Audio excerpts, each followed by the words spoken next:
Peoples party join कई, वो वक़्तु आहे जॾहिं जाम सादिक अली चीफ मिनिस्टर हो। माण्हुनि मूंखां पुछियो त तव्हां हिन अहिड़े वक़्त में, ॾुखे वक़्त में पीपल्स पार्टी जॉइन पिया था कयो, त मूं उनखे ॿुधायो त मां इन खां अॻु में जेका पॉलिटिक्स कई आहे एज़ इंडिपेंडेंट कई आहे, ऐं मूं घणे सोचण खां पोइ त हाणे मूंखे पॉलिटिकल पार्टी जॉइन करणु खपे। पोइ मां वीचार खां पोइ, सलाह मशवरनि खां पोइ मूं इहो फ़ैसिलो कयो त पाकिस्तान पीपल्स पार्टी जॉइन कयो। ऐं जंहिं ज़माने में जीअं मां बीबी जे रूबरू आयुसि ऐं या अनाउंसमेंट पियो कयां त बीबी मूंखे उन वक़्तु चयो लोग हमें इस वक्त छोड़ रहे हैं, आप आ रहे हैं। तो मां बीबी खे उन वक़्तु चयो त बीबी इस चीज़ को यादि रखिएगा, ऐं हक़ीक़तनि बीबी इन ॻाल्हि खे यादि रखियो, छो त 97 में मूंखे जेकी पाकिस्तान पीपल्स पार्टी टिकट ॾिनी उन वक़्तु लियाकत जतोई मुंहिंजे अगेंस्ट पंहिंजो कैंडिडेट हो, ऐं उहो टाइम ईअं ई हो जो हर कंहिंखे ख़बर पए पई त नतीजा छा ईंदा।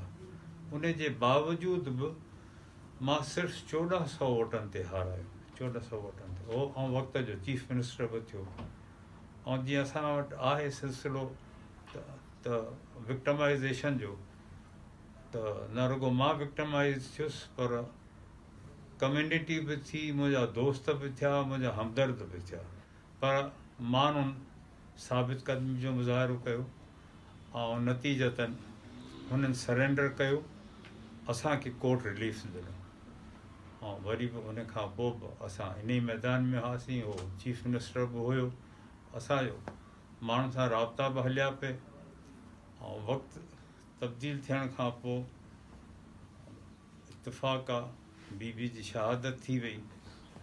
ऐं इन खां अलावा बि हाणे मां अप्लाई कंदो रहियो आहियां, हींअर बि जीअं मां करंटली अप्लाई कयो आहे, त इन खां अॻु में मां क़यादत सां सभिनी सां मिलियो आहियां, क़यादत घुरायो बि आहे।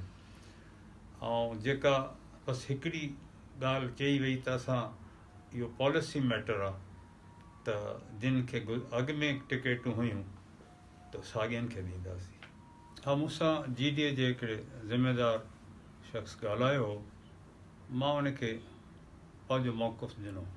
मां महसूसु कयो आहे त शायदि मां अहिड़ो हलियो आहियां माण्हुनि सां जो माण्हुनि मूंखे एतिरी मोट ॾिनी आहे, ऐं उन लाइ मैसेज इहो आहे त मां पीपल्स पार्टी जो कारकुन आहियां। फ़िलहालु पंहिंजो सिस्टर जी डेथ जे करे कराची अचिणो पियो, हाणे पंहिंजे माहौल में वेंदुसि, पंहिंजे हल्के में वेंदुसि, पंहिंजनि दोस्तनि सां, पंहिंजे पार्टी वर्करनि सां, पंहिंजी कम्यूनिटी सां, उन सां ज़रूरु मशवरो करण खां पोइ को क़तई फ़ैसिलो कंदुसि। इंफ़रादी लास्ट फ़ैसिलो कोन कंदुसि, फ़ैसिलो इज्तिमाही हूंदो, ऐं जंहिंमें पार्टी जा कारकुन बि हूंदा, दोस्त बि हूंदा, ऐं पंहिंजी बिरादरी बि हूंदी।